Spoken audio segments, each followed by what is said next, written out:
Beliau setiap ketemu kita niku nangis, mesti ndeloke. Akhirnya suwi-suwi takon. Di situ ada Mbah Kiaiul Fatah, ada Kiaiul Adim. Beb kula tak takon. Jenengan niku nek seneng pakaiane sarunge putih, klambine topiahe, carane kok persis guru kula. Sinten Yai? Habib Hasyim bin Umar. Aku pak ngaku putune sik bergendo. Sik tidak pernah. Ora tak mungkiri nyatane putune ya ora bener, tambah ora bener. Akhirnya Kiaiul Adim karo Mbah Kiaiul Fatah sing jawab, "Niku ora putune." Nembe Ki Irfan ngerangkul ten kula ngambungi nangis luar biasa saking senenge. Terus Ki Irfan dawuh, "Mumpung aku sik urip, aku tak cerita ya, Beb. Tulung tuliso." Terus pundi Yai? Ngene. Mbah Hasyim Asy'ari ku badane istikharah. Takon karo Mbah Ki Khalil Bangkalan, ngawitake ndhirikake Nahdlatul Tujar, nahdoh pirang-pirang, akhirnya bingung. Sampai melajeng wonten Mekah istikharah wonten Masjidil Haram. Akhirnya diudari dening Ki Mahfud At-Turmusi lan Ki Syekh Ahmad Nahrawi. Niku ulama Jawi sing alamah banget namine Kiai Ahmad Nahrawi.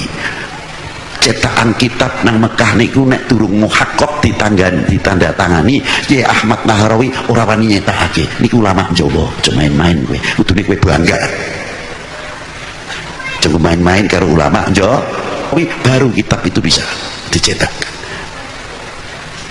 Niku sugeng nang zaman Said Ahmad Zaini Dahlan, muftinya pada waktu itu. Luar biasa, bintang-bintang. Akhirnya dawuh kalian Ki Hasyim Asy'ari, kowe balio. Iki alamate sing bisa ngadeg NU cuma wong loro. Siji Habib Hasyim bin Umar bin Yahya Pekalongan, loro panjenengane Ki Ahmad Khalil Bangkalan. Maka Ki Hasyim bali. Langsung dateng Simbang ketemu Ki Muhammad Mir, diderekaken kalian Ki Asnawi Kudus, Yai Yasin Bapak Duhum. Ketemu kalian Ki Mir, diantar kalian Ki Irfan, Ki Mir derekake Mbah Hasyim Asy'ari dugi ten Habib Hasyim bin Umar. Terus langsung mawon Habib Hasyim jawab, "Aku ridho gagian gawe wadah ahli sunnah wal jamaah ya Kiai Hasyim, ngadeko arane sesuai sing angen-angenmu Nahdlatul Ulama." Iku sausul. Ning tulung ngaranku aja ditulis niku tawaduke Habib Hasyim. Lajeng Mbah Hasyim nyuwun balal. Kula tak ngaos bab hadis wonten mriki Bib, sebab panjenengan sing gadah sanad-sanad luar biasa. Makanya Mbah Hasyim tiap kemis wage mesti ten Pekalongan kalian Hamengkubuwana ke-9. Zaman semonten namine Darajatun ngaji. Dadi sing utang Hamengkubuwana 9 niku dudu wong bodho. Alim tur wong ahli tarekah. Saking Pekalongan Mbah Hasyim tekan Mbah Ki Ahmad Khalil Bangkalan, isik tekan latare Ki Mbah Ahmad Khalil Bangkalan wis nyegah. Terus ngendika Ki Ahmad Khalil, "Putusanku padha karo Habib Hasyim. Lah iki wong loro kok iso kontak-kontakan padahal Pekalongan Madura Bangkalan. Urung ana handphone." Lha itu hebatipun. Akhirnya jumeneng lah. Makane peristiwa napa munas pertama duka munas kaping pinten didhawuhake ten Pekalongan marga hormat dateng Habib Hasyim bin Umar. Lho niki ben weruh. Dadi nek muni Habib Lutfi nang NU kenceng merasa Habib Lutfi duwe tanggung jawab Nahdlatul Ulama lan habaib sedaya. Ngapunten para rawuh, Mbah Kurien Al Habib Abu Bakar bin Muhammad Bafaqih niku lek dakwah ten mriki. Temune iku apa iki jenenge? Los Angeles. Allahumma sholli ala Muhammad. Napa niki? Ana pojokan niku. Mbambilo. Angel tenan. Sampai kiambake niku kenek ricarang nggih ten mriki. Sampai akhirnya kapundhut. Mbah Habib namine niku Mbah Habib. Lek sing yuswane niku 70 75 tasik menangi. Namine Mbah Habib. Terkenal ten mriki namine Mbah Habib. Beliau yang ngajar ngaji ten Bambilo nih sampai terkena ricaran, dan beliau ini termasuk daripada habaib yang mensedekahkan separuh hartanya kepada Mbah Hasyim Asy'ari. Allahumma sholli ala Muhammad. Riyen niku Mbah Hasyim kalian Mbah Wahab sowan ten Habib Abu Bakar Mbah kula niku matur piye carane wong-wong sing seneng maulidan, seneng tahlilan ojo sampai kalah ambek ya yayasan atau organisasi Muhammadiyah Kiai Haji Ahmad Dahlan, gak gelem kalah. Maka Al Habib Abu Bakar mengatakan, engkau punya guru, panjenengan kagungan guru, parani gurumu. Sinten gurune panjenengan? Syekhona Khalil bin Abdul Latif Bangkalan. Dan mereka sak mantune saking Syekhona Khalil melebet malih dan Habib Abu Bakar, dan Habib Abu Bakar mengatakan, kula niki kagungan waktu itu 1000 golden. Diparingaken sedaya dumateng Mbah Hasyim kalih Mbah Wahab untuk mendirikan Nahdlatul Ulama. Riyen niku namine Nahdlatul Waton, diganti malih namine Subhanul Waton, terus diganti malih menjadi terakhir menjadi Nahdlatul Ulama. Bersama Mbah Hasyim Asy'ari itu menyarankan agar membuat konun di Bahir. Konun itu asas-asas tersebut. Karena berangkatlah mereka kembali menemui Mukbil Arif Billah Al Habib Abdullah bin Ali Al Haddad Sangin. Habib Abdullah ini adalah guru daripada Syekhuna Khalil Bangkalan dan guru daripada Al Habib Muhammad bin Ahmad Al Muhdar Bondowoso yang dimulakan di Ampel, dan juga banyak melahirkan wali min auliyaillah dari kaum Ajam. Namanya kuburannya di Sangeng, di Bangil. Setelah membuat konun, terjadilah deklarasi 1912, terbentuklah Nahdlatul Ulama, dan kemudian pertama kali membentuk Ansor di Pasuruan, dipimpin oleh seluruh habaib dan syarifah yang menjadi muslimat pada waktu itu. Sallallahu alaihi Nabi Muhammad. Berdirinya NU itu atas restu 5 habaib. Pertama Habib Abdullah bin Ali Al Haddad Sangeng, karena beliau gurunya Kiai Hasyim Asy'ari dan gurunya Kiai Khalil Bangkalan. 2. Berdirinya NU atas restu Habib Abu Bakar bin Husain As-Segaf Bangil. 3. Habib Husain Al Haddad Jombang. 4. Habib Abu Bakar bin Muhammad As-Segaf Gresik yang Anda bilang tadi. 5. Habib Ahmad bin Abdullah As-Segaf.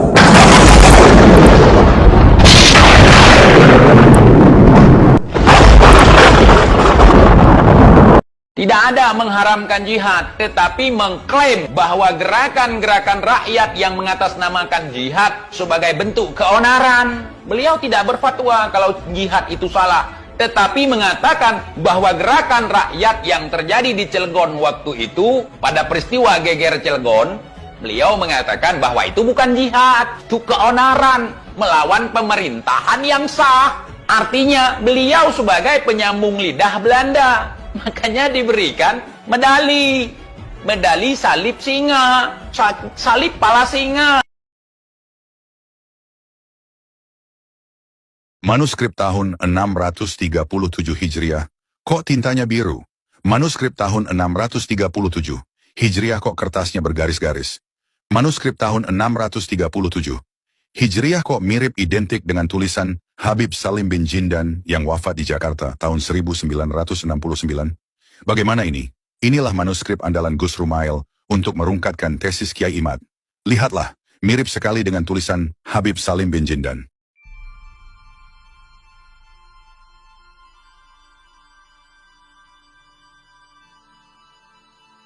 Di permukaan tanah terdapat masjid dan ruang wudhu. Di sampingnya terdapat makam berbentuk kubah. Tangga mengarah ke lereng yang lebih rendah di kumpulan makam dan makam anggota keluarganya. Di bagian dalam dinding dan langit-langit makam terdapat ratusan bola benang kecil yang ditempatkan oleh para peziarah dengan harapan mendapat berkah keberuntungan. Demikian tulis situs berbahasa Inggris atlasislamika.com menggambarkan keadaan makam nenek moyang klan Ba'alawi Yaman yang bernama Ahmad bin Isa Al-Muhajir. Makam ini merupakan tempat ziarah yang paling populer di Hadramaut, Yaman. Menurut atlasislamika.com, kalangan peziarah wanita jauh lebih dominan mengunjungi situs makam ini karena juga merupakan tempat pemakaman seorang syekha atau seorang wanita suci.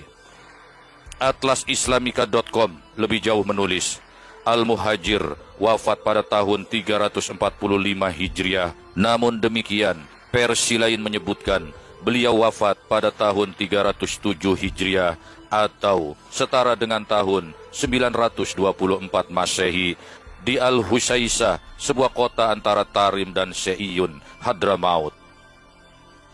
Makamnya yang hampir tak pernah sepi peziarah itu berdiri di atas bukit dan merupakan salah satu tempat pertama yang dikunjungi para pelancong di Hadramaut ketika mereka mengunjungi daerah tersebut.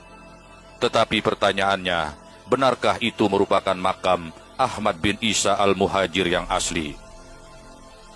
Kontroversi ini menyeruak dalam diskusi beberapa waktu lalu di kanal YouTube pada Suka TV antara Gus Rumail dan Kiai Haji Imaduddin Usman Al-Bantani.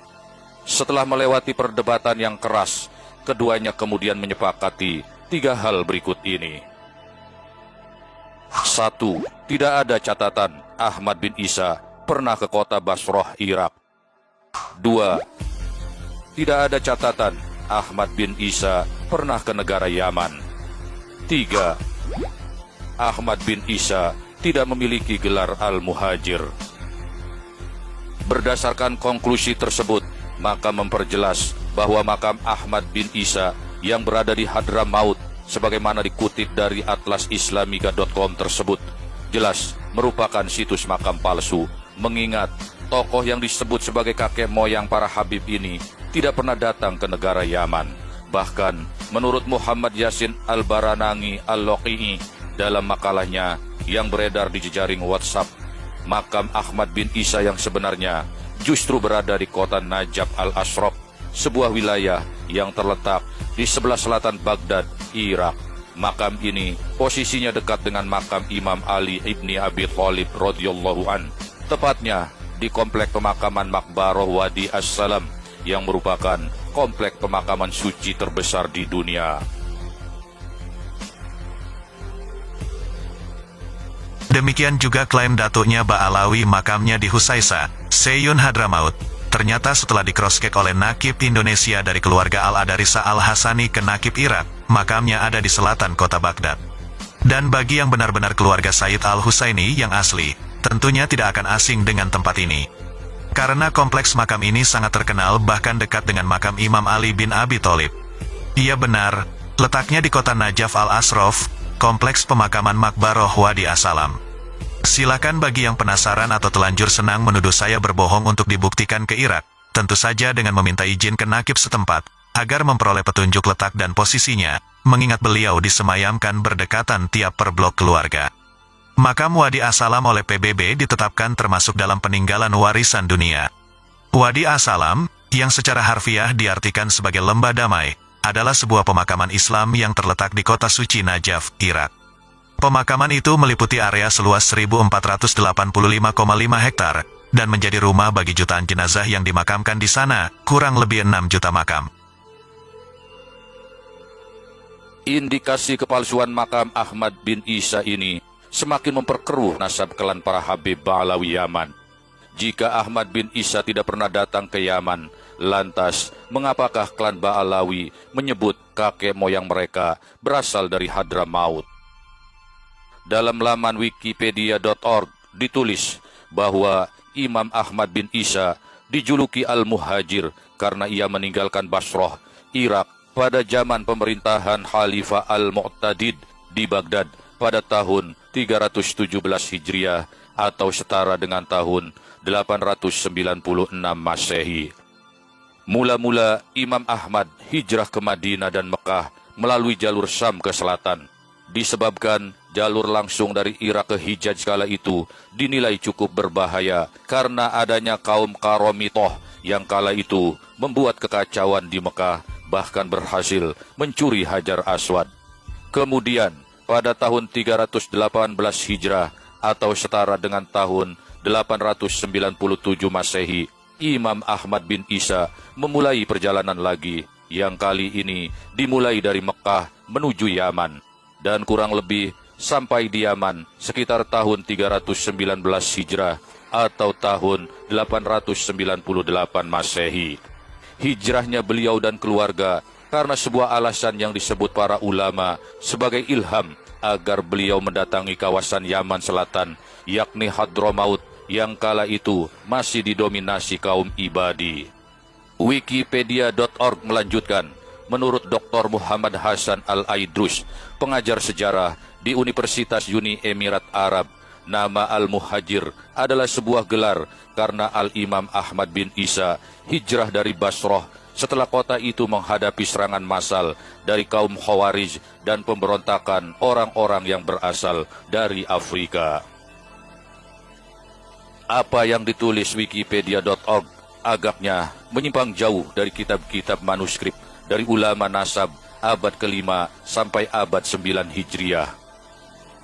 Diperoleh indikasi sangat kuat, gelar Al-Muhajir yang bermakna berpindah atau hijrah itu diberikan kepada Ahmad bin Isa sebagai sebuah alibi untuk mendukung klaim bahwa benar beliau telah hijrah ke Hadramaut, Yaman, sebagaimana tulisan di Wikipedia.org tersebut.